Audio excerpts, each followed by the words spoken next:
આનો જવાબ લાવો. જો કે ચલાવ્યું હતું, ફરીથી એકવાર કેટલાને યાદ છે?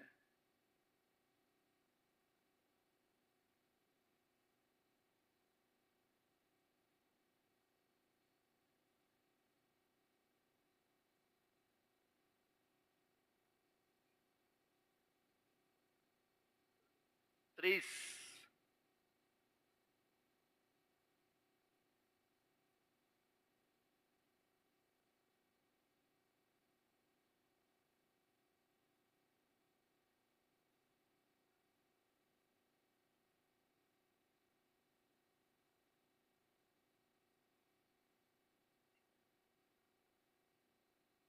બોલો કેટલું આવશે ભાઈ?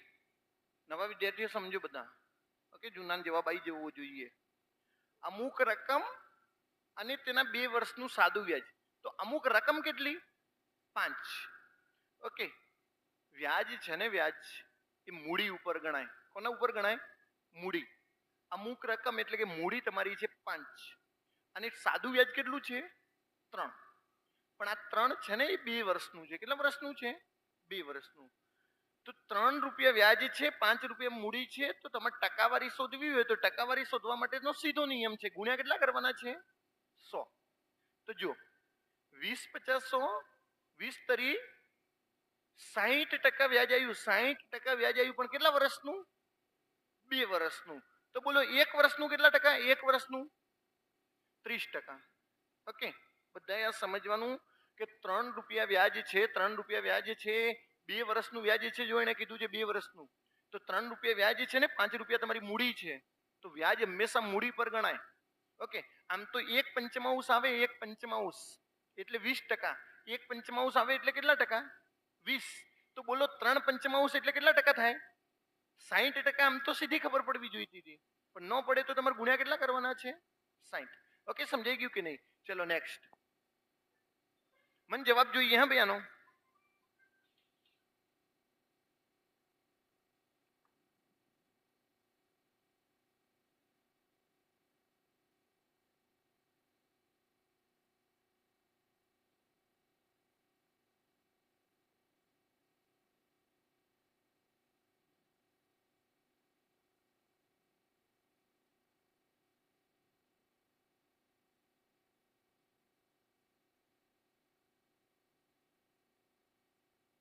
બસો 60.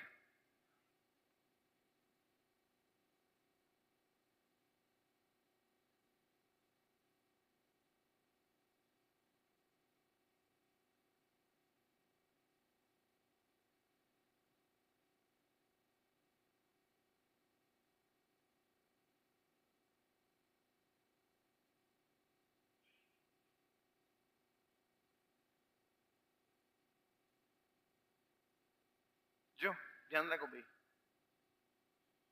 અહીંયા ધ્યાન રાખજો. મેઇન વસ્તુ ભાઈ, આવા ક્વેશ્ચન તમારે 2 પ્રકારે ગણવાના. પરીક્ષામાં ગમે તે પ્રકારે પૂછી શકાય છે. હું આખી સિસ્ટમ તમને સમજાવી દઉં. તમને માત્ર ને માત્ર આવડવું જોઈએ ને તો 16.2/3 નો મતલબ કયો ભાગ થશે? છઠ્ઠો ભાગ. જે વિદ્યાર્થીને આવડી જશે ને એને જવાબ જલ્દીથી આવી જશે. તો કે સાહેબ આ છે શું? પહેલા હું ડાયરેક્ટલી સમજાવી દઉં કેવી રીતે જવાબ આવે છે. 6 રૂપિયા તમારી મૂડી, 1 રૂપિયો તમારું વ્યાજ. તો 6 રૂપિયા તમારી મૂડી છે અને 1 રૂપિયો તમારું વ્યાજ. એનો મતલબ વ્યાજ મુદ્દલ કેટલી થઈ? 7.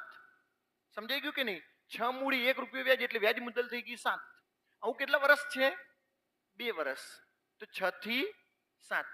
તમે એમ કહી શકો કે સાહેબ 36 રૂપિયા મારી મૂડી છે, તો 7 ગુણ્યા 7 49 રૂપિયા મારું વ્યાજ મુદ્દલ છે. 36 રૂપિયા મૂડી છે તો 49 તમારું વ્યાજ મુદ્દલ છે. તો તમે મને કહો તો વ્યાજ કેટલું મળ્યું? વ્યાજ 13 રૂપિયા વ્યાજ મળ્યું. એણે તમને વ્યાજ તો પૂછ્યું છે કે વ્યાજ કેટલું છે, તો કે સાહેબ વ્યાજ મળ્યું છે 13. મેં કીધું 13 વડે ભાગી શકે એવો જવાબ આવે. 13 ના ઘડિયામાં 25 ના આવે, 13 દુ 26 આવે, 13 ના ઘડિયામાં 24 ના આવે, 13 ના ઘડિયામાં 29 ના આવે. જવાબ કેટલો આવશે? 260. આ સીધી રીત છે, કોઈ મગજમારી નથી. 6 રૂપિયા તમારી મૂડી, 1 રૂપિયો વ્યાજ છે, તો 6 ના 7, 6 ના 7. 2 વર્ષ હતું માટે 2 વાર લખ્યું. 3 વર્ષ હોય તો કેટલી વાર લખવાનું? 3 વાર. તો 6 ગુણ્યા 6 એટલે 36 રૂપિયા તમારી મૂડી. તો 7 ગુણ્યા 7 એટલે 49 રૂપિયા તમારું વ્યાજ મુદ્દલ. તો તમને એટલી તો ખબર પડી જાય કે સાહેબ વ્યાજ કેટલું આવ્યું કે વ્યાજ આવ્યું છે 13 રૂપિયા. તો આ એક એવી રીત છે જેમાં તમને બધું જ મળે છે. જો તમને મૂડીએ મળી 36, તમને વ્યાજ મુદ્દલે મળી 49, તમને વ્યાજ પણ મળ્યું છે 13, બધું જ આમાં મળી જશે. ઓકે, ઓલ વેલ સમજાઈ ગયું કે નહીં બધાને? અને કે સાહેબ મારે પેલી રીતે સમજવું છે તો 2 વર્ષ છે 2 લીટી દોરો. તો મેં કીધું જો છઠ્ઠો ભાગ છે 720 નો છઠ્ઠો ભાગ કરું, 720 નો છઠ્ઠો ભાગ કરું એટલે કેટલા? 120. 12 × 72 એટલે 120. હવે 120 નો છઠ્ઠો ભાગ કરું, 120, જો 120 એનો છઠ્ઠો ભાગ કરું તો કેટલા આવશે? 6 દુ 12 એટલે 20. 2 વર્ષ છે 2 વર્ષ, તો શું કરવાનું? ગુણ્યા 2 અને ગુણ્યા 12 દુ 24, 240, 20 એકા 20 એટલે જવાબ કેટલો આવશે? 200 ને આવી ગયું કે નહીં? તો આમ બી તમને સારું પડે ને એ રીતે. અત્યારે કોઈએ બધા એવું નહીં વિચારવાનું કે સાહેબ મારે ઝડપી જવાબ લાવવા છે. તમે એમ વિચારવું કે હા સાહેબ આ ટ્રીક બહુ સારી છે. ઓકે, અને તમને એમ કે ના સાહેબ આ ટ્રીક બહુ સારી છે તો તમે આનો ઉપયોગ કરો, પણ તમારે જવાબ આપવો જોઈએ. ચલો નેક્સ્ટ, ચલો નેક્સ્ટ.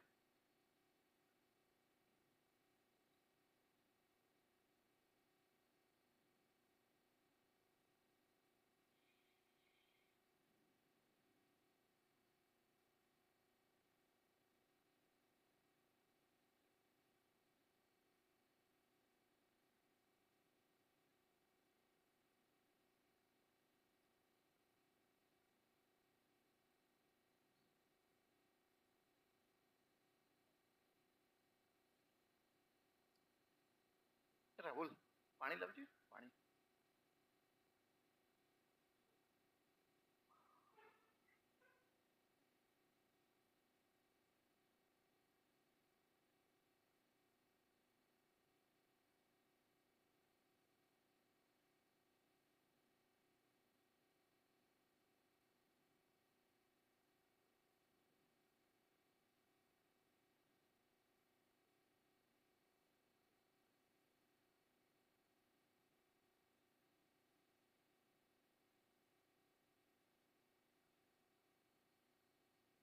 હમ 600. વાહ, પ્રાઉડ ઓફ યુ.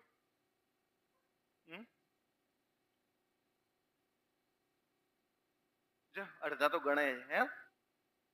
તમારી ભલી થાય. આ બધા નાખો. 2 રીતે સમજાવું જેમ તમને આગળ આવડે છે અને તમે બધા ટ્રાય કર્યો છે. 1500 વ્યક્તિ છે. કેટલા વ્યક્તિઓ છે? કેટલા દિવસ ચાલે તેટલું છે? 50. જેટલા દિવસ ચાલે તેટલું છે ને ધ્યાનમાં નથી લેવાનું. ભોજન છે 15 દિવસ પછી, આનો મતલબ હવે 35 દિવસ ચાલશે. હવે કેટલા દિવસ ચાલશે? 35. 1500 વ્યક્તિને જે ભોજન 35 દિવસ ચાલે તેટલું હતું, પણ એણે એમ કીધું એક્સ વિદ્યાર્થીઓ નવા આવે છે. મેં કીધું 1500 તો હતા અને એક્સ નવા આવ્યા છે, તો હવે ભોજન કેટલા દિવસ ચાલે છે? 25 દિવસ ચાલે છે. સમજાઈ ગયું કે નહીં ભાઈ? 1500 વ્યક્તિને 35 દિવસ ચાલે તેટલું હતું, પણ 1500 અમુક વિદ્યાર્થીઓ નવા આવ્યા છે, એટલે કે એક્સ વિદ્યાર્થીઓ નવા આવ્યા છે. તો ભોજન હવે 25 દિવસ ચાલ્યું. હવે કેટલા દિવસ ચાલ્યું છે? 25.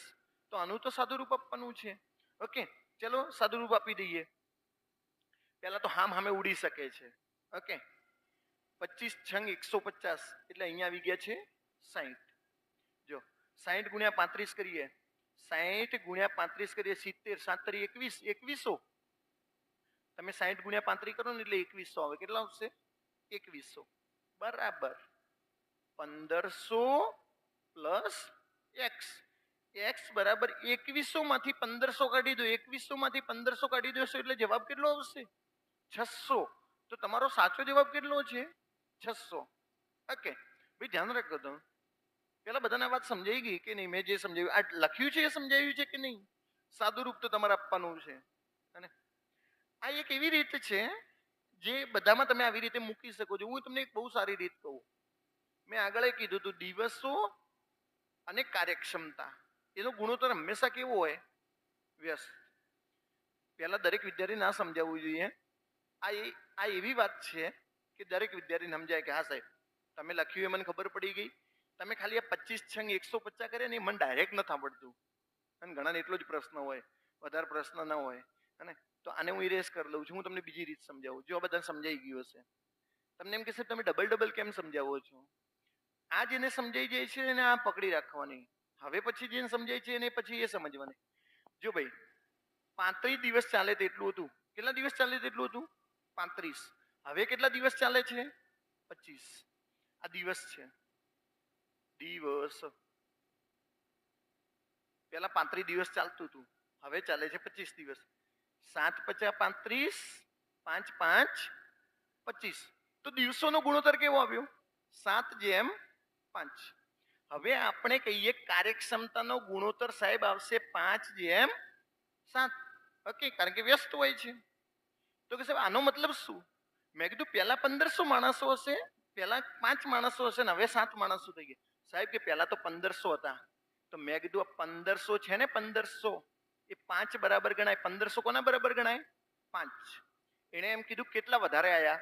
તો જો 5 હતા ને 7 થઈ ગયા, કેટલા વધારે આયા? 2 વધારે આયા. 5 તરી 15, 300 × 2 એટલે જવાબ કેટલો આવે? 600. તો આવી ગયું કે નહીં? હને સાહેબ ફરી એકવાર કે ફરીથી એકવાર, ફરીથી એકવાર. 7/5 એ તો ખબર પડી. 7/5. તો કે સાહેબ હવે મેં કીધું 5/7. પહેલા 5 માણસો હશે, હવે 7 માણસો થઈ ગયા, 2 માણસો વધ્યા. તો કે સાહેબ 2 માણસો વધ્યા છે. તો પહેલા તો કે સાહેબ 1500 હતા. તો મેં કીધું 1500 એ 5 બરાબર ગણાય. 1500 5 બરાબર ગણાય. એને મને તો એમ તો પૂછ્યું છે કે કેટલા વધુ આવે છે. એક્સ વિદ્યાર્થી વધુ આવે છે. મેં કીધું અહીંયા 2 વધારે આયા છે. 5 તરી 15, 300 × 2 એટલે 600. સીધો કોન્સેપ્ટ છે. ઓકે, હોલે હોલે હો જાएगा प्यार.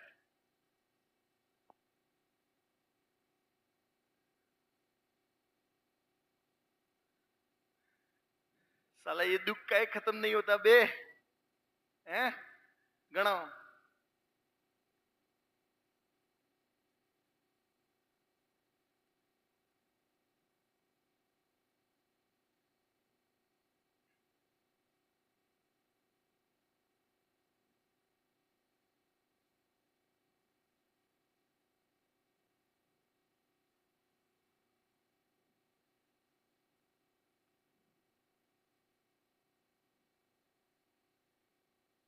क्यों? ये खाओ माँ कसम.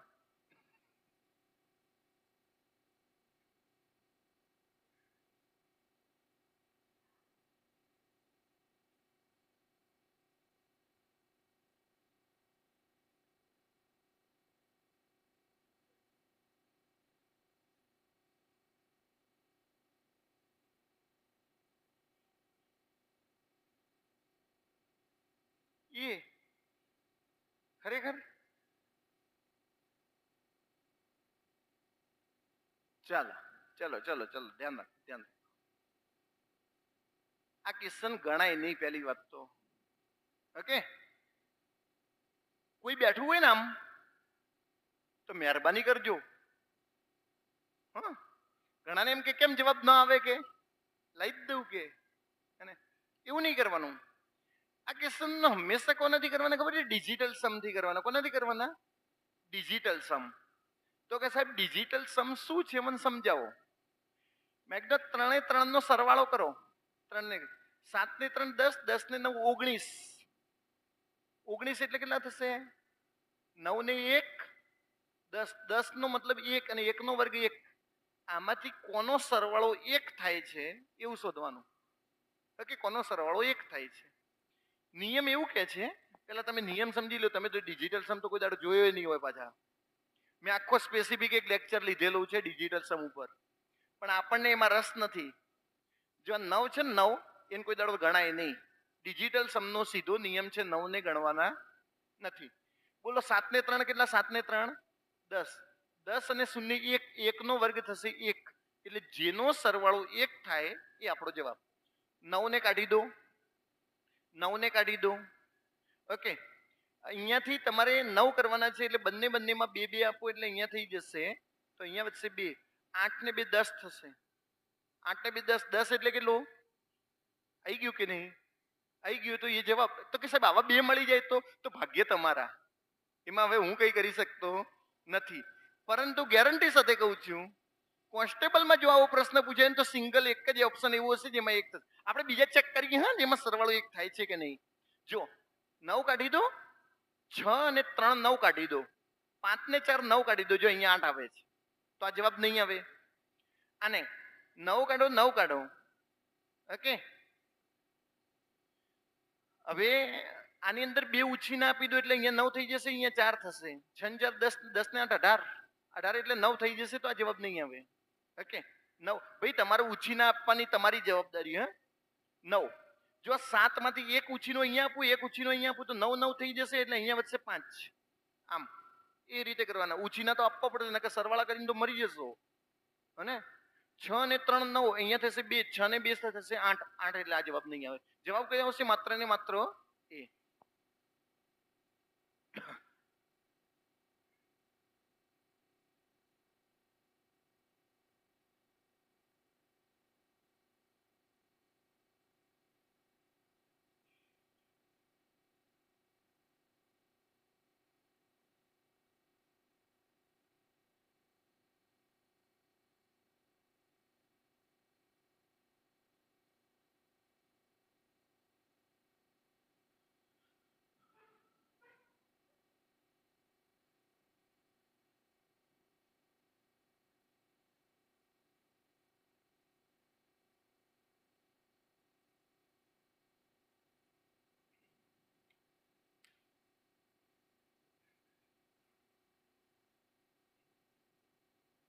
હલો હલો બોલો સાહેબ કે ગણાવો તમ તમારે કે હે. ચલો હું ગણાવું. મારે ગણવાનું હોય ને આ ક્વેશ્ચન મારે તો હું શું કરું ખ્યાલ છે? મને ખબર છે કે પેલા આપણે ક્વેશ્ચન વાંચી લઈએ. લંબચોરસની પહોળાઈ તેની લંબાઈના 2/3 છે. જો તેનું ક્ષેત્રફળ 800 ચોરસ હોય તો 15 મીટરના દરે ચારે બાજુ વાળ લગાવવાનો ખર્ચ કેટલો? એટલે મારે કોઈ પણ જવાબ આવશે એને 15 વડે તો ગુણવાનો કે નહીં. છેલ્લે જે તમારો ક્ષેત્રફળ મળે એને તમારે 15 વડે તો ગુણવાનો કે નહીં. અને 15 વડે ગુણવાનો એટલો મતલબ મને ખબર પડી જાય 15 વડે ભાગી શકે ને એવો જવાબ આવે. સાહેબ કે 15 વડે ભાગી શકે એનો મતલબ શું? મેં કીધું 5 વડે ભાગી શકે, 3 વડે ભાગી શકે. એટલે 3 વડે મને ચેક કરતા આવડે છે. જો 2000 ને હું 3 વડે ભાગી શકું? ના આવે. 8 ને 1 9 ને 3 વડે ભાગી શકે, 6 ને 1 7 આ નહીં આવે, 4 ને 2 6. બે ઓપ્શને ફસાયા. તમારી જોડે કોઈ ઓપ્શન જ નથી, તમને જરાય ખબર જ નહીં પડતી. અને તમને એટલી ખબર પડી કે આ બે માંથી એક તો નથી આવતું તો તુક્કો મારવો હોય ને તો સરળ પડે. તુક્કો કયો મારવો જોઈએ? મારી વાત સમજાઈ ગઈ કે નહીં? અને તુક્કા મારતા સમજી લો કામ તો આવશે. હે છેલ્લે ખબર છે કે મને કે 15 વડે ગુણવાના છે અને મને 15 વડે ભાગી શકે એવો જવાબ આવે. 15 તો આપણને ઘડિયો આવડતો નહીં હોય. 5 તરી 15, 5 વડે ભાગી શકે એવો ને 3 વડે ભાગી શકે. તો કે સાહેબ હવે ગણીએ. મેં કીધું જાણીએ. જો તેનું ક્ષેત્રફળ 564 છે. 15 મીટરના દરે ચારે બાજુ વાડ. ભાઈ ચારે બાજુ વાડ કરવી છે ને, વાડ ચારે બાજુ વાડ. તો મારે શું જોઈએ? પરિમિતિ જોઈએ. શું જોઈએ ભાઈ? પરિમિતિ જોઈએ, નહીં કે ક્ષેત્રફળ. તો જો લંબચોરસની પહોળાઈ તેની લંબાઈની, લંબાઈ કેટલી ભાઈ? લંબાઈ કેટલી? 3x. પહોળાઈ કેટલી? 2x. ક્ષેત્રફળ શોધવું છે તો લંબાઈ ગુણ્યા પહોળાઈ. તમને ક્ષેત્રફળ મળી જશે 864. ઓકે, લંબાઈ ગુણ્યા પહોળાઈ બરાબર ક્ષેત્રફળ તમને મળશે. ચલો ગુણાકાર કરીએ. 3 દુ 6x નો વર્ગ બરાબર 864. 6 વડે ભાગાકાર કરીએ. 6 1 6, 6 ચોક 24, 6 ચોક 24, 144. તમે 864 ને 6 વડે ભાગો ને તો 144 આવે. x નો વર્ગ બરાબર 144. તો બોલો x બરાબર કેટલા? x બરાબર તમારા આવી ગયા છે 12. તો તમારી લંબાઈ કેટલી ભાઈ? લંબાઈ કેટલી? 12 તરી 36. પહોળાઈ કેટલી? 12 દુ 24. મારી વાત સમજાઈ ગઈ કે નહીં ભાઈ? તમારી લંબાઈ 36 ને તમારી પહોળાઈ કેટલી? 24. પરિમિતિ કોઈ મને કહેશો પરિમિતિ કેટલી આવે છે? તો કે સાહેબ પરિમિતિ વળી આનો ને આઈ 36 ને આઈ 24 બધાનો સરવાળો કરવાનો છે. ઓકે, 36 ને 24 કેટલા થઈ જશે? હા 30 ને 30 60, 60 ને 60 એટલે 120 આવશે. પરિમિતિ કેટલી આવશે? 120. 120 ગુણ્યા કેટલા કરવાના હતા? 15. 120 ગુણ્યા 15 નો મતલબ 30 ગુણ્યા 60. 30 ગુણ્યા 60, 60 તરી 18 એટલે 1800 જવાબ આવશે. કેટલો જવાબ આવશે ભાઈ? 120 ગુણ્યા 15 તમે કરજો હા, એટલે જવાબ આવશે 1800. જવાબ કેટલો આવશે? 1800. આયુ જ છે તો હું સમજાવી દઉં. ભાઈ આટલા સુધી દરેક વિદ્યાર્થીને ખબર પડી ગઈ હશે. અને મેઇન છે લંબચોરસનું. લંબચોરસ તમને બધાને ખ્યાલ છે? લંબચોરસ તો ભાઈ ખ્યાલ છે કે નહીં? લંબાઈ આવશે અને પહોળાઈ આવશે. ભાઈ લંબાઈને આપણે લેન્થ કહીશું, લેન્થ એટલે કે એલ, ઓકે, ટૂંકમાં લખીએ લેન્થ. અને પહોળાઈને બ્રીડ્થ, બ્રીડ્થ એટલે કે બી. ઓકે, લંબાઈ અને પહોળાઈ. પહેલા આવશે લંબચોરસનું ક્ષેત્રફળ. લંબચોરસનું ક્ષેત્રફળ બરાબર લંબાઈ ગુણ્યા પહોળાઈ એટલે એલ ગુણ્યા બી. ઓકે, લંબાઈ ગુણ્યા પહોળાઈ કરીએ એટલે તમને ખબર પડી જવી જોઈએ કે ક્ષેત્રફળ છે. પરીક્ષામાં કહેશે નહીં. ધારો કે લંબચોરસ ખેતર છે, એને ખેડવું હોય, ખેતરને ખેડવું હોય તો જરૂર શાની પડે? ક્ષેત્રફળની જરૂર પડે. પણ આ લંબચોરસ ખેતરના ફરતે વાડ કરવી હોય તો શાની જરૂર પડે? પરિમિતિની જરૂર પડે. તો લંબચોરસની પરિમિતિ, ભાઈ કોઈ ગોખતા નહીં હા. લંબચોરસની પરિમિતિ, જો આ લંબાઈ છે તો આ પણ લંબાઈ છે, પહોળાઈ છે તો આ પણ પહોળાઈ છે. લંબચોરસનો મતલબ સામસામેની બાજુ સરખી હોય અને બંને વિકર્ણ પણ કેવા હોવા જોઈએ? સરખા. એનો મતલબ એવો છે કે દરેક ખૂણો કાટખૂણો હોવો જોઈએ. દરેક ખૂણો કેવો હોવો જોઈએ? કાટખૂણો. તો જો હવે કે સાહેબ લંબચોરસની પરિમિતિ એટલે કે લંબાઈ પણ 2 વાર આવે અને પહોળાઈ પણ કેટલી વાર આવશે? 2 વાર. તો હું એવી રીતે લખી શકું, લંબાઈ અને પહોળાઈનો જે સરવાળો છે, લંબાઈ અને પહોળાઈનો સરવાળો એ કેટલી વાર આવશે? 2 વાર. એને લંબચોરસની પરિમિતિ કહેવાય. લંબચોરસની પરિમિતિનું સૂત્ર કોઈએ ગોખવાનું નથી. લંબાઈ અને પહોળાઈ 2 વાર આવે. કેટલી વાર આવશે ભાઈ? લંબાઈ અને પહોળાઈનો સરવાળો કેટલી વાર આવશે? 2 વાર. એને કહેવાય છે લંબચોરસની પરિમિતિ. હવે લંબચોરસનું વિકર્ણ. હવે સમજો, હું એક ભાગ લઉં છું, આ ભાગ, આ એક ભાગ છે ને, આ ભાગ મેં અહીંયાથી લીધો લંબચોરસનું. તો તમને છે ને પાયથાગોરસનો પ્રમેય યાદ આવશે. ઓકે, 10મા ધોરણમાં ગોખીને મરી ગયા, કારણ કે એનાથી તો આપણે પાસ જ થયા છો. પાયથાગોરસના પ્રમેયથી તો એના વગર તો મેળ પડે એવો નતો, હે ને? પણ કે સાહેબ જે તે સમય ગોખ્યો તો, અત્યારે મને ખબર નથી. એ બી અને સી એટલે વિકર્ણ. મારી વાત સમજજો, કઈ મોટી કોઈ વસ્તુ ગોખવાની નથી. હું તમને જે સમજાવું ને, પાયથાગોરસનો પ્રમેય કઈ માર નથી તમને સમજાવો.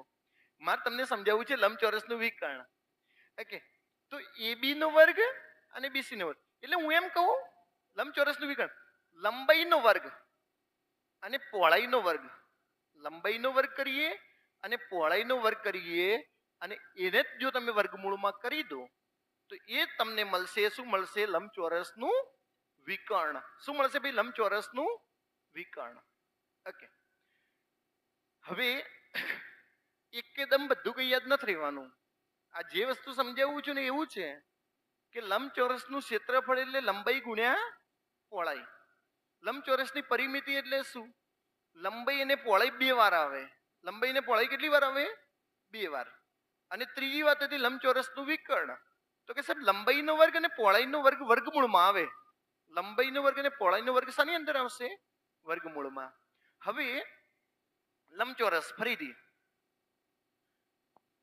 2 વાત છે અહીંયા. લંબચોરસ અને બીજું આવે ને ચતુષ્કોણ આવે. શું આવે? ચતુષ્કોણ. આ તમારા માટે નવું હશે, નવું નથી. તમને એમ કહું ચતુષ્કોણ એટલે તો કે જેને 4 ખૂણા છે ને એને ચતુષ્કોણ કહેવાય. ચતુષ્કોણની સીધી વ્યાખ્યા શું? 4 ખૂણા હોય એને ચતુષ્કોણ કહેવાય. તો મારે તમને ખાલી એટલું પૂછવું છે કે લંબચોરસ એ ચતુષ્કોણ છે? લંબચોરસ એ ચતુષ્કોણ છે? તો કે સાહેબ છે જ ને વળી. 4 ખૂણા છે, 1 2 3 ને 4. એમાં શું પૂછવાનું હોય? લંબચોરસ એ ચતુષ્કોણ છે. મારે તમને એ પૂછવું છે, આ છે ને એ ચતુષ્કોણ છે? સાહેબ કે મને કઈ બીજી ખબર પડતી નથી. 1 2 3 ને 4 ખૂણા છે એટલે ચતુષ્કોણ છે. બસ ચતુષ્કોણની સીધી વ્યાખ્યા છે, જેને 4 ખૂણા છે એને ચતુષ્કોણ કહેવાય. તો પરીક્ષામાં એવું પ્રશ્ન પૂછે કે દરેક ચતુષ્કોણ લંબચોરસ છે. બોલો વાત સાચી કે ખોટી? સાહેબ કે ખોટી વાત છે. લો આ ચતુષ્કોણ છે, આ ક્યાં લંબચોરસ છે? હે દરેક ચતુષ્કોણ છે ને, દરેક ચતુષ્કોણ એ લંબચોરસ નથી. આ વાત ખોટી છે. પણ જો સાહેબ એને એમ લખ્યું હોત ને કે દરેક લંબચોરસ ચતુષ્કોણ છે, તો વાત કેવી થઈ જાય ભાઈ? સાચી. તો આ વાત કેવી છે? સાચી. મારી વાત દરેક વિદ્યાર્થીને સમજાય કે નહીં? પરીક્ષામાં જો ક્યાંયથી પ્રશ્ન નીકળ્યો તો આ જ હશે જ્યાંથી તમને પ્રશ્નો પૂછાશે. ઓકે, ચતુષ્કોણ અને લંબચોરસ. આ તો કેવું થાય ખબર? ભૂમિતિ આવે ને એટલે ડરી જ જાય કે સાલી ભૂમિતિ આપણને આવડતી નહીં. ના, એવું છે જ નહીં. હમણાં તમે પીએસઆઈ માં પેલું જોયું હોય તો આમ કરીને પેલા 2 પ્રશ્નો પૂછ્યા છે. આમ આમ કઈ લાંબુ નથી. આની અંદર એક જ વસ્તુ છે. તમને પૂરક કોણ ને કોટી કોણ તો આવડતું નહીં હોય. નામ જ પહેલી વાર સાંભળ્યું છે પૂરક કોણ ને કોટી કોણ. હે કે નહીં? સીધી વાત છે. પૂરક કોણ ને કોટી કોણ તમને ખબર જ નહીં હોય. હું તમને સમજાવું છું. તમે દરેક વસ્તુ શું કરો છો ખ્યાલ છે? દરેક વસ્તુને ગોખવાની કોશિશ કરો છો. એવું છે નહીં, ગોખશો નહીં. હું તમને આજે સીધી લીટીમાં સમજાવી દઉં. આ વર્તુળ છે, વર્તુળ આ પૂરેપૂરું કેટલા અંશનું છે? પૂરેપૂરું 360 અંશનું છે. હવે મારે તમને આ બંનેના ભાગ પાડીને આપવા છે. બંનેના ભાગ પાડીને તો બોલો કેટલા અંશનું થયું? 180 અંશ, 180 અંશ. સમજાઈ ગયું? તો બસ વાત તો એ જ છે. વાત એરી એ જ છે. હું સમજાવું ભાઈ. અહીંયાથી મેં એક ભાગ પાડ્યો છે. તો ઉપર પણ કેટલા અંશ હશે? 100. નીચે પણ કેટલા અંશ હશે? 100.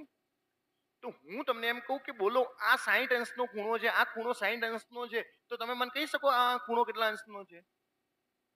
બોલો કેટલા અંશનો હશે? 120. તમને ખબર પડી જોઈએ કે સાહેબ આ 180 અંશનો છે. જો આ 60 અંશનો હોય ને તો પેલો 120 નો હોય. તો પૂરક કોણ કોને કહેવાય? પૂરક કોણ.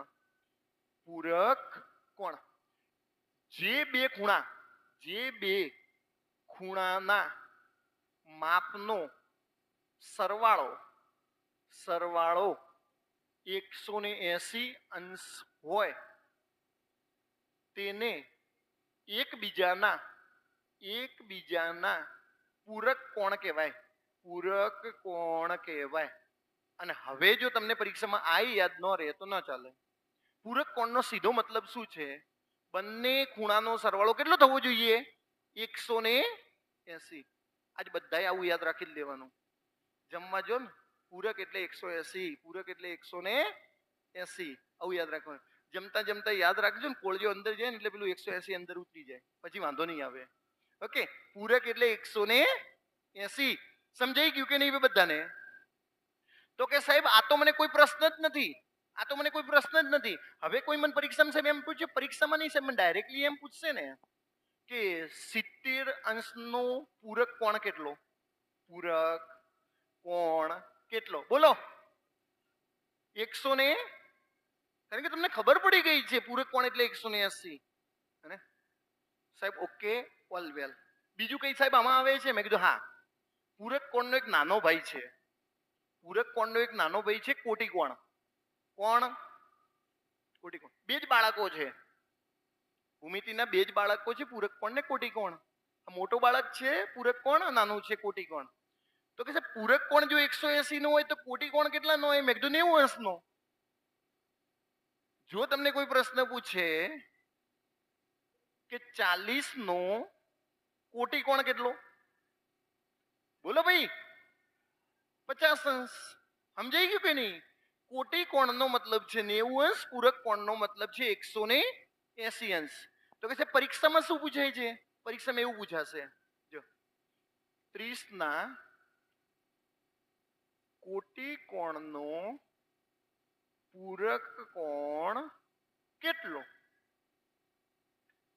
30 અંશના કોટી કોણનો પૂરક કોણ કેટલો? મને જવાબ જોઈએ. 120. ખાવ માં કસમ.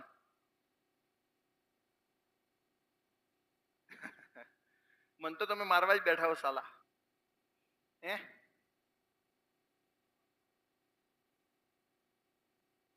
ખરેખર મને તમારા વગર ગમતું નતું હો આટલા દિવસ.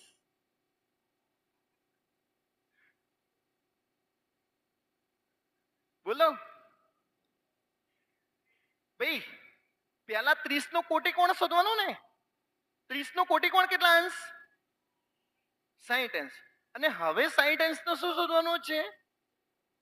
તો પૂરક કોણ કેટલો હશે? 180 માંથી 60 જાય એટલે 100 ને, તો તમારો જવાબ શું આવશે? 120. આવું પરીક્ષામાં પૂછાય તો મહેરબાની કરજો. કોટી કોણ ને પૂરક કોણ. હવે તમને ગમે એવો પ્રશ્ન પૂછી લે ને, તમને એમ પૂછે, આ તો ખાલી ડાયરેક્ટલી કહું છું કે અહીંયા આર્યો પૂછે છે 125 અંશ, તો તમને આ સીધું ખબર પડી જવી જોઈએ કેટલું આવે છે. બરો સાહેબ 180 માંથી 125 કાઢું. શાંતિ રાખો પ્લીઝ. કેટલું? 55. પાક્કું ખોટું ના લાવતા ભાઈ. હા એમ. હવે બીજી વાત યાદ રાખો, આ 55 છે ને, તો એનો સામેનો પણ કેટલો હશે? અને આ 125 છે તો એનો સામેનો પણ કેટલો હશે? 100 ને. એક દિવસ આખું ભમડું હું તમને સમજાવી દે એટલે તમારે બધું માથાકૂટ જ જતી રહે. અને છે બહુ બધું મોટું હો બાજુ ભમડું, આમ ને તેમ ને ફલાણું ટીકણું, પણ મેં જે વસ્તુ સમજાવી ને તમને હવે સમજાઈ જવી જોઈએ.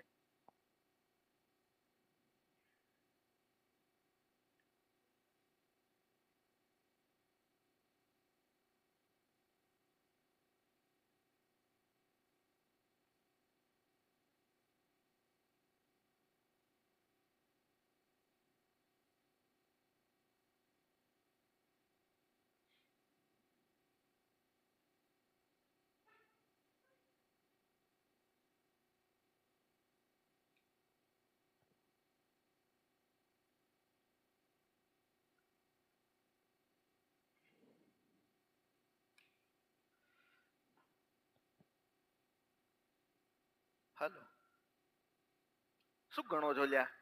હે બુદ્ધિનું પ્રદર્શન કરી દીધું. આ બધા નાખો. પરિમિતિ શોધો. ઓરડાની પરિમિતિ એટલે લંબાઈ અને પહોળાઈનો સરવાળો. પણ કેટલી વાર? 8 ને 5 13 દુ 26. તમને એટલી ખબર પડવી જોઈએ 26 વડે ભાગી શકે એવો જવાબ આવે. 26 દુ 52 તો એ ગણાય. બોલો. હે બુદ્ધિનું પ્રદર્શન કરી દીધું. સાહેબ કે આવું મને આવડતું નહીં ને. મને ખબર છે તમને નહીં આવડતું, પણ હું શીખવાડું છું. તો હવે પરીક્ષામાં તો આવું એપ્લાય કરશો કે નહીં? પરીક્ષામાં આ પ્રેઝન્ટ ઓફ માઇન્ડ દર્શાવે છે કે તમારે બધું પ્રેઝન્ટ રહેવાનું.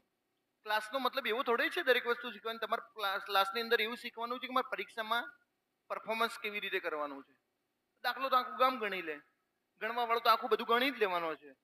તમારે એટલું જ સમજવાનું છે. સાહેબે 2 વાર તો આપણને સમજાયું કે પરિમિતિ એટલે લંબાઈ અને પહોળાઈનો સરવાળો. 8 ને 5 13, 13 ને 2 વાર આવે. લંબાઈ અને પહોળાઈનો સરવાળો કેટલી વાર આવે? 2 વાર. તો કે સાહેબ 13 દુ 26, 26 દુ 52, 52 વાળો એક જ ઓપ્શન છે. તમને એમ કે સાહેબ 26 વાળો તો ઓપ્શન નથી, કારણ કે આ ગુણોત્તરમાં છે. હવે જો સમજાવું પૂરેપૂરું. પહેલા તો મને એમ કહો, ઓરડાનું ક્ષેત્રફળ છે એટલે લંબાઈ ને પહોળાઈનો સરવાળો આવશે ને. 8x ગુણ્યા લંબાઈ ગુણ્યા પહોળાઈ બરાબર ક્ષેત્રફળ 160. 8 50 40x નો ગણન તો ખબર આવે. x ગુણ્યા x એટલે 2x થાય. x ગુણ્યા x એટલે x નો વર્ગ થાય. શું થાય? x નો વર્ગ બરાબર 100 ને, જો 0 0 ઉડી ગઈ, ચોકું ચોકું 16. x નો વર્ગ બરાબર 4. x બરાબર કેટલા? x બરાબર કેટલા આવશે? 2. તો 8x, 8x એટલે લંબાઈ તમારી કેટલી? 16. પહોળાઈ કેટલી? 5 દુ પહોળાઈ દે. સાહેબ કે પરિમિતિ શોધવી છે ને, લંબાઈ અને પહોળાઈનો સરવાળો છે ને 26, એ 2 વાર આવે. કેટલી વાર આવશે? 2 વાર. તો 26 દુ તમે પૂરેપૂરું ગણીને બતાવ્યું. શું મતલબ છે પૂરેપૂરું ગણવાનું? ઓકે, પરીક્ષામાં પરફોર્મન્સ કરવાનું.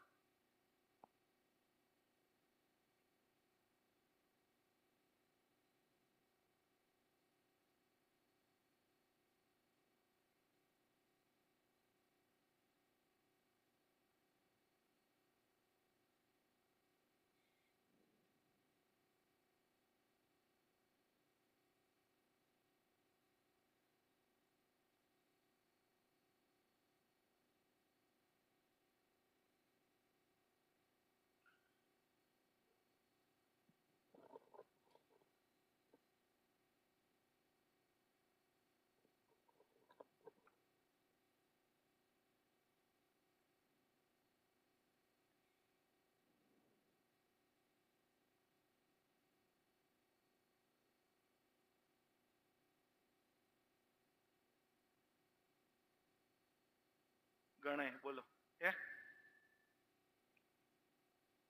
બી 4600. ઓકે, વાહ, પ્રાઉડ ઓફ યુ.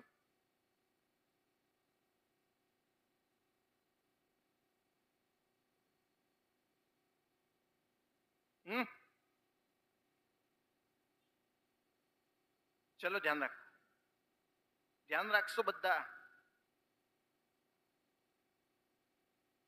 ઘણા એમ કે સાહેબ મને તો ખબર જ નહીં પડતી કે આ બધું શું થાય છે, હે ને? જો મોહન એક સાયકલ 3200 માં ખરીદે છે ને નફો લઈને રવિને વેચે. ભાઈ મોહન રવિને વેચે છે, રવિ કુમાર તે સાયકલ 25% નફો લઈને આલિયાને વેચે. એટલે રવિ છે ને આલિયાને વેચે. સાયકલ એકની એક જ વાર છે, સાયકલ એકની એક જ છે ને વેચાઈ છે 3 વાર. એટલે કે વારંવાર એની એ સાયકલ વેચાય છે. તો તમારે દરેકે યાદ રાખવાનું છે કે શરૂઆતમાં મોહન આવશે, પહેલો વ્યક્તિ પહેલા આવશે, છેલ્લો વ્યક્તિ કોણ છે? આલિયા. તો મોહન અહીંયા આવશે ને આલિયા અહીંયા આવશે. પહેલો વ્યક્તિ અહીંયા છે ને છેલ્લો વ્યક્તિ અહીંયા છે. વચ્ચેના વ્યક્તિઓને ગણવાના નથી. ઓકે, તો કે સાહેબ હવે મેં કીધું 15% નફો. 15% નો મતલબ શું? 3 ભાગ્યા 20. 20 રૂપિયાની વસ્તુ 3 રૂપિયાનો નફો, તો કેટલામાં વેચી? 23 માં વેચી. અરે 20 રૂપિયાની વસ્તુ છે, 3 રૂપિયાનો નફો, તો 23 માં વેચી. 25% નો મતલબ છે ચોથો ભાગ. 4 રૂપિયાની વસ્તુ 1 રૂપિયાનો નફો, તો કેટલામાં વેચી? 5 માં. સમજાઈ ગયું કે નહીં? મારી વાત દરેક વિદ્યાર્થીને સમજાવવી જોઈએ. હું બીજી રીતે સમજાવે, પણ સૌથી સહેલું આ છે કે પહેલો વ્યક્તિ પહેલા આવશે, છેલ્લો વ્યક્તિ અહીંયા આવશે. ઓકે, ક્યારે આવું થશે? એકની એક વસ્તુ વારંવાર વેચાય છે. તો એણે મને એમ જ પૂછ્યું છે, તો આલિયાને આ સાયકલ કેટલામાં પડી હશે? મેં કીધું આલિયામાં 23 આવે છે. આલિયામાં 23 આવે છે, એનો મતલબ 23 વડે ભાગી શકે એવો જવાબ આવે. ઓકે, 23 ના ઘડિયામાં 44 આવે, 23 નું 46, 23 ના ઘડિયામાં આના આવે, 23 ના ઘડિયામાં આના આવે, વાત પૂરી થઈ ગઈ. 46. ઓકે, આ સીધો કોન્સેપ્ટ છે. આ સીધો કોન્સેપ્ટ. હવે કે સાહેબ મારે સમજવું છે તો સમજો. 20 ચોક 80, 23 ગુણ્યા 5 કરીએ, 23 50, 11 ટુ 22, 1150.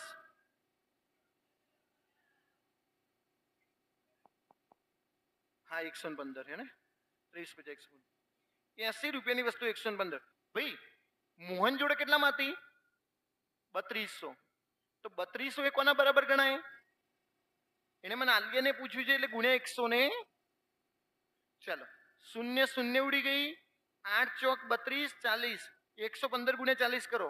જો 5 ચોક 20, 20 ની શૂન્ય વિધિ આવી 2, 4 ને 2 6, 4 એકા, જવાબ કેટલો આવ્યો? આટલી બધી રામાયણ કરીને લાવવાનો તો 46 જ ને.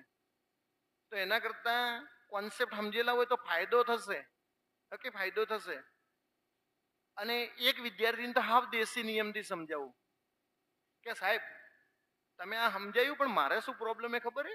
આ 15% નો મતલબ 3 ને 20 ખબર પડતી જ નહીં મનતો કે. અને પહેલો આવો પ્રશ્ન છે. એના માટે 3200 રૂપિયાની સાયકલ, ધ્યાન રાખજો, 3200 રૂપિયાની સાયકલ, 15% નફો. 15% નફો એટલે 100 ને, એ તો ખબર પડે, કોઈ પણ વસ્તુ 100% હોય. 15% નફો એટલે 115 ભાગ્યા 100. પછી પેલો 25% નફો એટલે 125 ભાગ્યા 100. અને પછી જઈને જવાબ લાવો. મન તો, હું તો હવે ગુણાકાર ભાગાકાર નહીં કરું. તમે ના કરતા, મહેરબાની કરજો.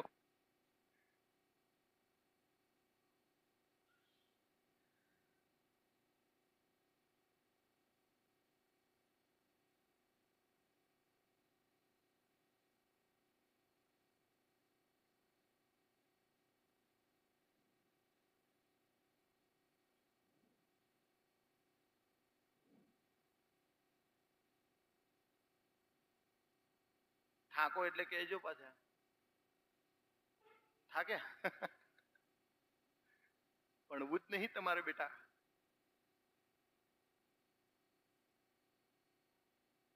ચાલીસ.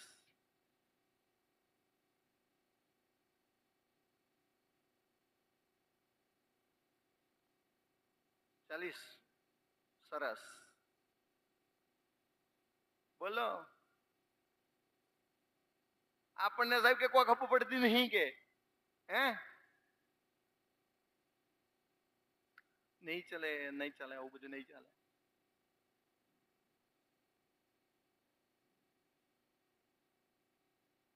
પેલા સાવ સરળ રીતે સમજાવું, અને મેં તમને બધાને લખાવેલું છે. કિંમત અને જથ્થાનો ગુણોત્તર, જથ્થાનો ગુણોત્તર હંમેશા કેવો હોય છે ભાઈ? વ્યસ્ત હોય છે. આવું મેં દરેકને કીધેલું છે કે કિંમત અને જથ્થાનો ગુણોત્તર હંમેશા વ્યસ્ત હોય છે. અને નથી ખબર પડતી તો સીધી રીતે સમજાવું છું. કિંમત વધી જાય, ઓકે, અહીંયાથી ધારો કે આપણે રિક્ષા જાય છે, પહેલા 20 રૂપિયા લેતી હતી ભાડું, તમે જતા ને હવે 30 રૂપિયા થઈ ગયા, એટલે તમે શું વિચારો આપણે હેડતા હેડો કે ત્યાં દીપક સુધી કોઈ વાંધો નહીં, મરી નહીં જવાના એમ. કિંમત ઓકે, એટલે કોઈ પણની કિંમત વધી જાય ને તો લોકો એને ઓછું ખરીદે એમ. ઓકે, આમાં એવું જ છે. અને કોકની કિંમત ઘટી જાય તો પેલા કે કિલો લાવતા હતા, હવે 2 કિલો લાવો ને, કે વરસાદ પડ્યો છે કેરીઓ કે હવે સસ્તી થઈ જાય, લાવો 2 કિલો. હે આવું કરે ને આપણે. આ સીધી સિસ્ટમ અહીંયા છે કે ખાંડના ભાવમાં 20% વધારો. 20% મતલબ 5. 5 હતી કિંમત, ભાઈ ધ્યાન રાખજો ને, કિંમત 5 હતી, 1 વધી ગઈ તો હવે કેટલી થઈ ગઈ ભાઈ? કિંમત પહેલા હતી 5, 1 વધી ગઈ તો હવે થઈ ગઈ છે. તો તમે જ મને એમ કહો કે જથ્થો કેવો થઈ ગયો છે? જથ્થો તમે પહેલા 6 લાવતા હતા ને, તો હવે તમે કેટલું લાવશો? 5. પેલા બધાના વાત સમજાય કે નહીં સાહેબ? કે ઈઝી છે ને, સમજાય એવું જ છે કે કિંમત 5 હતી તો 6 થઈ ગઈ છે. તો જથ્થો પહેલા 6 લાવતા હતા, હવે 5. મેં કીધું જથ્થો 1 ઘટ્યો. તમે જોઈ લો ભાઈ, જથ્થો કેટલો ઘટ્યો છે? 1. તો કે સાહેબ 2 કિલો ખાંડ ઓછી આવી. 1 નો મતલબ 2 કિલો. તો બોલો 6 નો મતલબ કેટલા કિલો થશે? 12 કિલો થશે કે નહીં? 6 નો મતલબ 1 નો મતલબ 2 કિલો તો 10. 5 નો મતલબ કેટલા કિલો થશે? જો પેલા 12 કિલો મળતી હતી તો હવે 10 કિલો મળે છે, 2 કિલો ઓછી મળે. તો કે સાહેબ એને એવો પ્રશ્ન પૂછ્યો છે ખાંડનો મૂળ ભાવ કેટલો? મેં કીધું 480. 480 મૂળ જથ્થો કેટલો છે? 12. 480 ભાગ્યા 12 કરો, 12 ચોક 48, એટલે જવાબ કેટલો આવશે? 40. જવાબ કેટલો આવશે? 40. પૂરું થઈ ગયું. પૂરેપૂરું ક્વેશ્ચન ન સમજાય ને એનો વાંધો નથી. જેટલું તમારે સમજાય ને એટલું સમજવાનો પ્રયત્ન કરવાનો. કોઈએ ક્વેશ્ચન જોઈને એવું નહીં વિચારવાનું કે આમાં મને નથી આવડતું. તમને એવું વિચારી શકો કે નથી આવડતું તો અત્યારે હું શીખું. ચાલો સાહેબ, તમે આ જથ્થામાં 6 ને 5 સુધી લખ્યું ને ત્યાં સુધી મને બધી ખબર પડી છે. ઓકે, પછી કે સાહેબ જથ્થો 1 ઘટી ગયો તો 1 નો મતલબ 2 કિલો ઘટી ગયા છે. તમે જુઓ ક્વેશ્ચનની અંદર 1 ગુણોત્તરનો મતલબ 2 કિલો છે, તો 6 ગુણોત્તરનો મતલબ 12 કિલો થશે. મૂળ ભાવ 12 કિલો હતો. ઓકે, સોરી, મૂળ જથ્થો કેટલો હતો? 12 કિલો. તો 480 ભાગ્યા 12 કરું તો 12 ચોક 48, એટલે શરૂઆતમાં 40 રૂપિયા હશે. શરૂઆતમાં કેટલા હશે? 40. Okay, next next. होले होले हो जाएगा प्यार.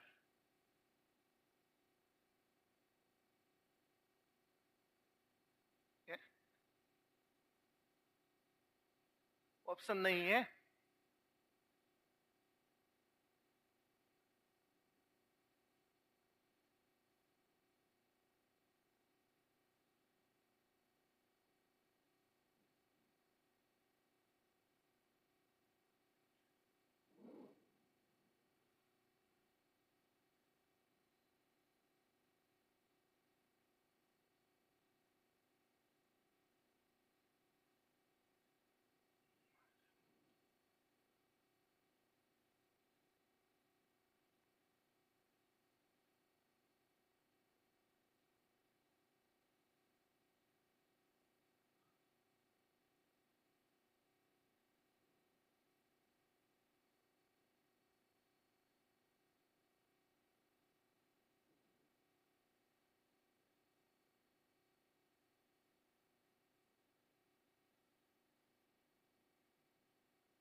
ચલો ભાઈ, કિંમત અને જથ્થાનો ગુણોત્તર હંમેશા કેવો હોય? કિંમત અને જથ્થાનો ગુણોત્તર હંમેશા ઝડપ અને સમય. તમે ઝડપથી જાઓ છો તો તમને ઓછો સમય લાગશે, અને તમે ધીરે જાઓ છો તો તમને વધારે સમય લાગશે. એટલે ઝડપ અને સમયનો ગુણોત્તર હંમેશા કેવો હોય છે? વ્યસ્ત. જો અખિલ તેના ઘરેથી ઓફિસ તરફ જતા સમય સામાન્ય ઝડપ કરતા 3 ગણી ઝડપે. ભાઈ, ઝડપ પહેલા 1 હતી તો હવે 3. સામાન્ય હતી 1. ઓકે, સામાન્ય ઝડપ કેટલી હતી? 1. હાલમાં કેટલી છે? બોલ, સામાન્ય કરતા 3 ગણી ઝડપે જાય છે કે નહીં? ઝડપ હતી 1 અને 3 ગણી ઝડપે જાય છે, એટલે 3 જાય છે. તો તમે મને કહી શકો સમય કેટલો હશે? સમય સાહેબ કે પહેલા 3 લાગતો હતો ને તો હવે 1 જ લાગશે. પહેલા સમય 3 લાગતો હતો તો હવે કેટલો લાગશે? 1. કેટલો ઓછો સમય લાગ્યો? અહીંયા જોઈને કહો, ગુણોત્તરમાં જોઈને કહો, કેટલો ઓછો સમય લાગ્યો ગુણોત્તરમાં? અને એ એમ કે છે 2 કલાક વહેલો પહોંચી જાય છે, એનો મતલબ 2 કલાક ઓછો સમય લાગ્યો છે. 2 ગુણોત્તરનો મતલબ 2 છે, તો સામાન્ય સમય કેટલો હતો ભાઈ? 3 કલાક. સામાન્ય સમય કેટલો હતો? 3 કલાક. ઓકે, એને એમ જ પૂછ્યું સામાન્ય ઝડપે પહોંચતા કેટલો સમય લાગે છે? 3 કલાક લાગે. સામાન્ય સમય પહોંચતા કેટલો લાગશે? 3. 2 ગુણોત્તરનો મતલબ 2, 1 ગુણોત્તરનો મતલબ 1 કલાક. 1 ગુણોત્તરનો મતલબ 1 કલાક છે, તો 3 ગુણોત્તરનો મતલબ 3 કલાક થશે. 3 ગુણોત્તરનો મતલબ કેટલો થશે? 3. ઓકે, એક લાસ્ટ ક્વેશ્ચન ગણી લઈએ. ચલો,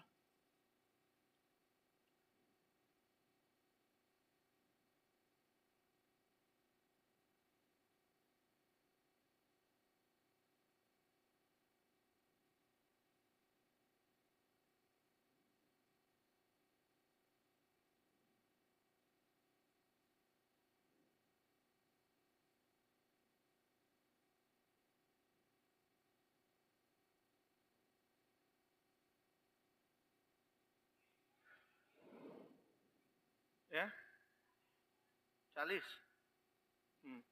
બરોબર, 40.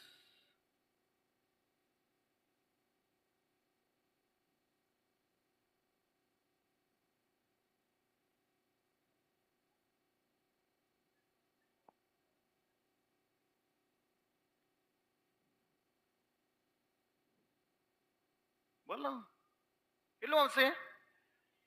ઓકે, બધાએ ગણ્યું હશે અને ટ્રાય કર્યો હશે. હું સમજાવું છું. 20 સંખ્યાની સરેરાશ કેટલી છે? 42.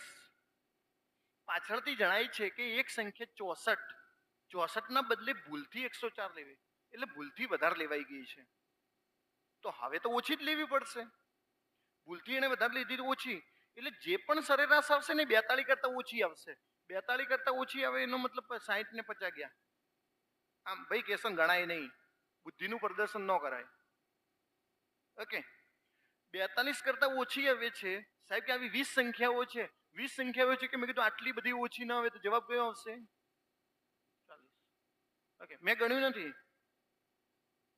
મેં ખાલી એવું વિચાર્યું કે 64 ના બદલે 104 લેવાય છે. 64 ના બદલે કેટલી લેવાય છે? 100 ને. એટલે ભૂલ કરી છે, ભૂલથી વધારે લઈ લીધા છે. તો હવે ઓછા કરો ને તો જ ભૂલ સુધરે.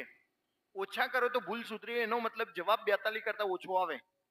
જવાબ 42 કરતા ઓછો આવે તો 60 અને 50 નું શું કામ? કોમન સેન્સના પ્રશ્નો છે. તમને એમ કે સાહેબ અમારું આટલું બધું કોમન સેન્સ ચાલતું નહીં, તમને હાચે ને હાચું કહું તો હે નથી ચાલતું, મેં માની લીધું છે. પણ અત્યારે હું તમને સમજાવતું ને ત્યારે તમને એમ થવું જોઈએ અંદરથી સાહેબની વાત તો સાચી. સારું, આપણે કેમ આવું નહીં વિચાર્યું? હે? ઓકે, હવે 40 ને 30, તો અહીંયા 20 સંખ્યાઓ છે, તો 42 ની કોઈ આટલી બધી ઘટીને 30 ન થઈ જાય. એ કોમન સેન્સ કામ કરે. તો 30 જતા રહે તો જવાબ કયો આવશે? 42. હવે હું તમને સમજાવું. નિયમ કહું, નિયમ.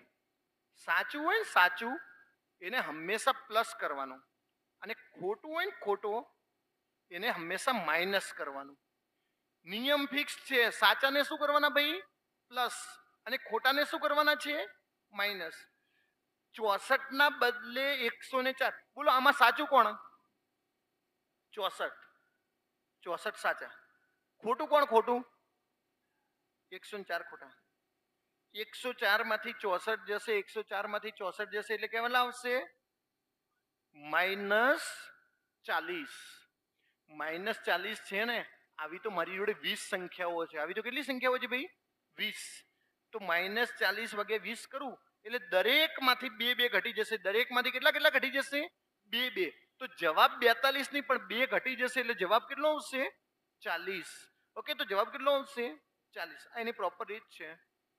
જૂના વિદ્યાર્થીને એમ લાગતું હશે સાહેબ મને ખબર છે, પણ નવા વિદ્યાર્થીઓ આયા ને હજી તો ગઈકાલે આયા હશે પાછા 1 2 જણા તો. હાલો મિશન કોન્સ્ટેબલ, જય હો પોલીસ કોન્સ્ટેબલ, હે હર હર કોન્સ્ટેબલ, ઘર ઘર કોન્સ્ટેબલ. ઓકે, એક કામ કરીએ, આટલા સુધી રાખીએ. હે બરો, એક કામ કરો, મારા ક્વેશ્ચન ગણાવવો નથી, તમે ગણો નહીં, તમે ખાલી વિચારો કે આ જ જવાબ આવે, એમ આવું જ આવી શકે, એમ વિચારવાનું, કોઈએ ગણવાનું નહીં.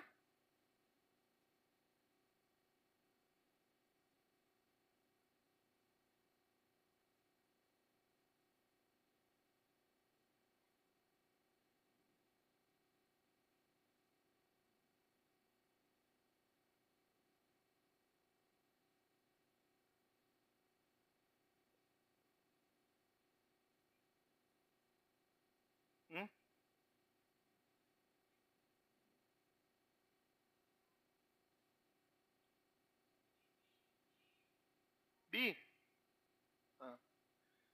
ગણ્યું હોય તો ભાગ્ય તમારે, બાકી તો હું એમ કહું ટી ને પી શું થાય એટલે આપણે પી નું જ શોધવાનું ને, પી શું થાય એવું જ શોધવાનું ને, પી શું થાય.